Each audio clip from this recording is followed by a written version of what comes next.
ఇయాల ఉన్నదా పరిస్థితి? రైతు బంధు వచ్చి 73,000 కోట్లు 70 లక్షల రైతుల ఖాతాల్లో వడ్డంక 24 గంటల కరెంట్ వచ్చి రైతు బీమా రూపంలో ఒక్క రైతు ఎక్కడన్నా చచ్చిపోయినా 5 లక్షల జీవిత బీమా ఇచ్చే నాయకుడు భారతదేశంలో ఒక కేసీఆర్ తప్ప ఒక్క ముఖ్యమంత్రి ఎవడన్నా ఉన్నాడా? ఎవడన్నా కాంగ్రెస్ వానికి ఆలోచన వచ్చిందా? ఎవడన్నా బీజేపీ వాని పుర్రకి ఆలోచన వచ్చిందా? ఇయాల వచ్చి మస్తుగా నరకచ్చు. ఏముంది, నరం లేని నాలుక ఎటువడతట్టు మాట్లాడచ్చు. కానీ వాస్తవాలు వాస్తవాలే. ఒక్క ఛాన్స్ ఇవ్వండి అంటుండు కాంగ్రెస్ వాడు. ఇయాల ఒక్క ఛాన్స్ ఇయ్యండి, నాకు దయచేసి దండం పెడతా. ఒక్క ఛాన్స్ ఏమిటికి ఇవ్వాలి? ఒక్క ఛాన్స్. ఇదివరకు 11 ఛాన్సులు ఇవ్వలేదా నీకు? ఈ రాష్ట్రంలో దేశంలో 11 ఛాన్సులు ఇవ్వలేదా? మనం 55 ఏళ్ళు ఈ రాష్ట్రాన్ని దేశాన్ని నడిపింది కాంగ్రెస్ కాదా?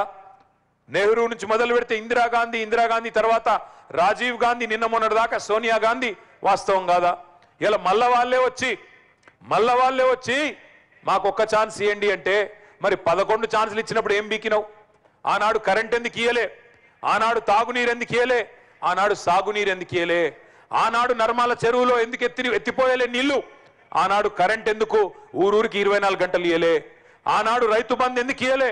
ఆనాడు ఆడపిల్లలు లగ్గం చేసుకుంటే కళ్యాణ లక్ష్మి ఎందుకు ఇయ్యలే? ఆలోచించమని చెప్పి నేను కోరుతా ఉన్నా.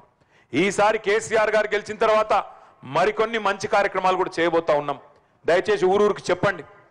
కేసీఆర్ గారు ఈసారి 3వసారి గెలిచిన తర్వాత 4 కొత్త పథకాలు కూడా ప్రవేశపెడుతున్నాం. మొదటిది, అందులో ఇవాళ రైతు బీమా అనేది కేవలం పొలమున్నోళ్ళకే వస్తున్నది, భూమున్నోళ్ళకే వస్తున్నది. మొన్న కేసీఆర్ గారు ఆడ ఖమ్మం జిల్లాకు పోతే ఒక దళిత ఆడపిల్ల ఆ అమ్మాయి అడిగింది, అన్నా మరి పొలమున్నోళ్ళకి చేస్తున్నావు, మా సంగతి ఏంది బీమా అన్నది.